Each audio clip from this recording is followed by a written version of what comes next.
news at noon. First, the highlights. Lagos State tops Nigeria's subnational climate governance ranking for second year. Senate orders full-scale investigation into rising safety concerns within aviation sector. On the foreign scene, United States President Donald Trump expresses delight as India agrees to stop buying Russian oil. And in sports, Nigeria's Flamingos arrive Morocco, gear up to clash with Canada in 2025 FIFA Under-17 World Cup tie. And now the details. I am Akan Usen.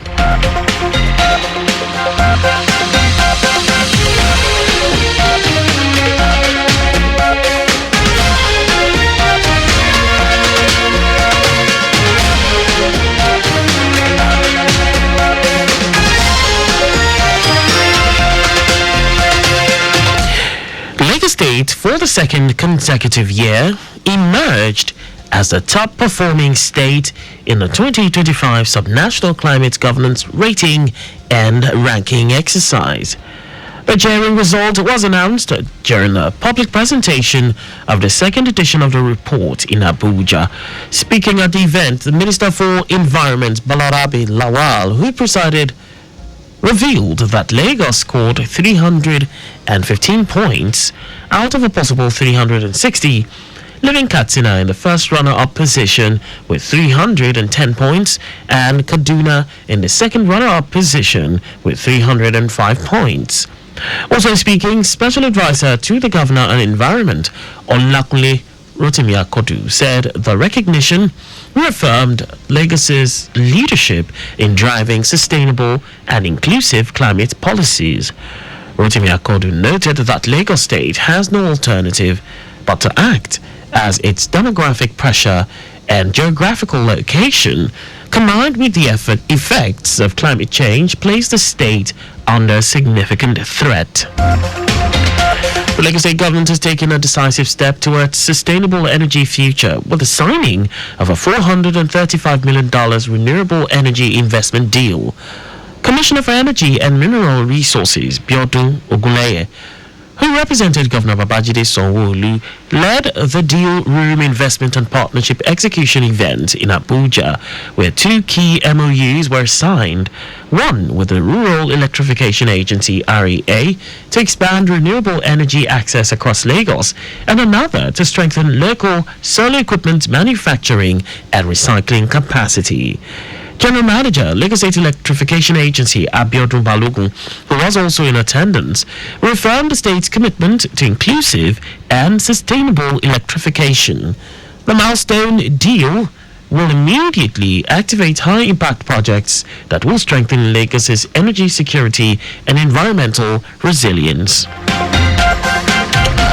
The Chief of Air Staff, Hassan Abubakar, has decorated 64 wing commanders with the rank of Group Captain in recognition of their outstanding service to the nation.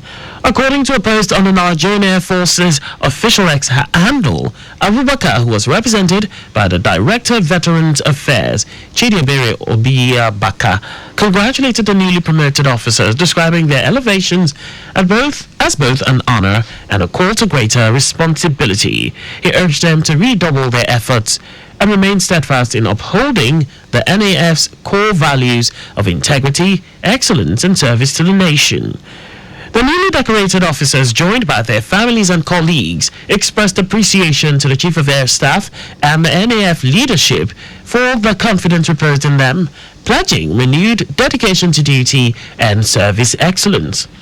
The latest promotion exercise follows a similar one in December 2024, when the Air Force Council elevated 52 senior officers, comprising 19 Air Vice Marshals and 33 Air Commodores across various commands and units of the service.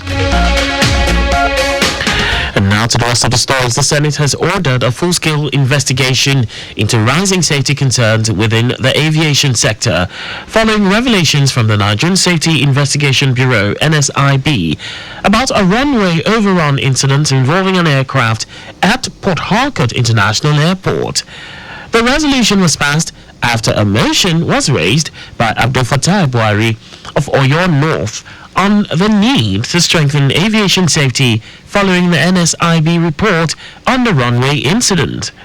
The Senate directed its Committee on Aviation to engage all relevant stakeholders, including the NSIB, the Nigerian Civil Aviation Authority (NCAA), the Federal Airports Authority of Nigeria (FAN), and airline operators, and to submit a comprehensive report within 6 weeks.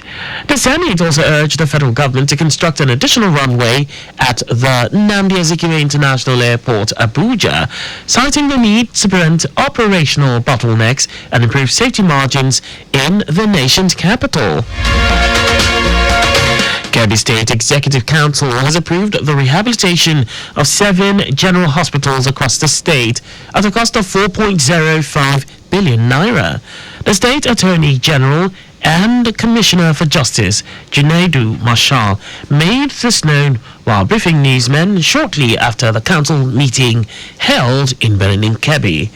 Marshal said the approval was part of the state government's commitment to improving healthcare delivery and ensuring that hospitals were adequately equipped to serve the people. The State Attorney General said a total of 16 general hospitals have been rehabilitated, in addition to the new approval of the 7 hospitals under the administration of Governor Nasir Idris.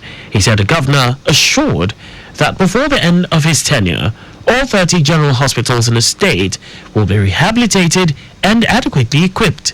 Marshal also announced that the council had approved the release of 570 million naira to the Kebbi Contributory Healthcare Management Agency for the registration of 45,000 vulnerable persons under the state social register. And now to foreign news. United States President Donald Trump says Indian Prime Minister Narendra Modi has agreed to stop buying Russian oil as the U.S. seeks to put economic pressure on the Kremlin as part of efforts to end the war in Ukraine. Trump told reporters he had received assurances from Modi that India would halt its purchases within a short period of time, which he called a big stop. The U.S. president has sought to leverage India's purchases of Russian oil in his trade war, but Delhi has so far resisted. The Trump administration is also pushing Japan to stop importing oil and gas from Russia, and U.S. Treasury Secretary Scott Bessent said he communicated this expectation to visiting Japanese Finance Minister Katsunobu Kato. The Trump administration has imposed 50% tariffs on goods from India, levies that Trump has characterized as punishment against Delhi for buying Russian oil and weapons. The dispute over Russian oil has strained the relationship between Trump and Modi, although the U.S. president praised the Indian leader as a great man.